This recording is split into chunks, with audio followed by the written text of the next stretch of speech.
বারবার দেখেছি লাল রঙের শাড়িতে দারুণ ফুলের মতো রাঙা, আজও পড়েছে কালো রেশমের কাপড়, আঁচল তুলেছে মাথায়।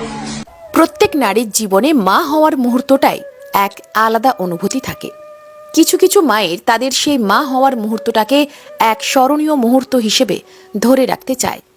তেমনই এক মা তার সন্তান জন্ম দেবার সময় ডাক্তারদের কাছে আবেদন করেন যে আবৃত্তি করতে করতে তিনি তার সন্তান জন্ম দেবেন। ডাক্তার কি আর সেই আবদার ফেলতে পারে? ডাক্তার সহ ওটিতে উপস্থিত সবাই সেই সুন্দর মুহূর্তটাকে উপভোগ করার জন্য উৎসাহের সহিত অপারেশন শুরু করে। সন্তান জন্ম দেবার সময় যে শারীরিক কষ্ট বা মানসিক আনন্দ তা কিন্তু একমাত্র মায়েরাই বোঝেন। এই ভিডিওটি দেখে মায়েদের কেমন লাগলো তা কমেন্ট করতে ভুলবেন না। কিন্তু আপনাদের অভিজ্ঞতার কথা আমাদের কমেন্ট বক্সে শেয়ার করতে পারেন।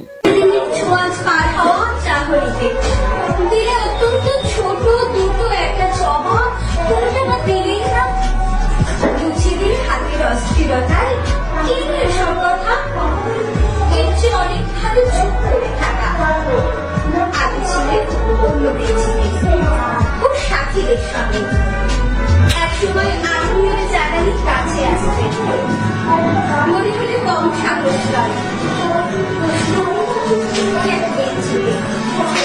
গাড়ির আওয়াজে আমাকে নামতে হবে পরের স্টেশনে। দূরে যাবে তুমি, দেখা হবে না আর কোনোদিন।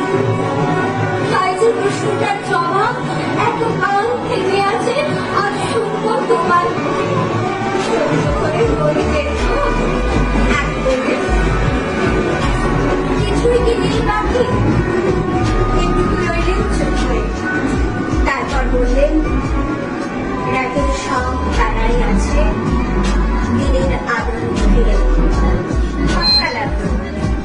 কি জানি বানিয়ে বললেন না, ও বলে এখন যাও ওদিকে। সবাই নেমে গেল পরের স্টেশনে, আমি চলি।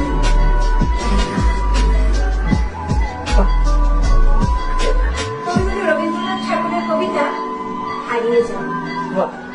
ছোট্ট আমার মেয়ে সঙ্গীদের ডাক শুনতে পেয়ে ফিরবি নিচের তলায় যাচ্ছিল সে। অন্ধকারে ভয়ে ভয়ে খেতে খেয়ে হাতে ছিল প্রদীপ খালি, আঁচল দিয়ে আড়াল করে চলছিল ধারখানি। আমি ছিলাম ছাদে, তারায় ভরা চৈত্র মাসের রাতে। হঠাৎ মেয়ে কান্না শুনে উঠে দেখতে গেলেন ছুটে। সিঁড়ির মধ্যে যেতে যেতে প্রদীপ খানের লিখে গেছে বাতাসের দেশ।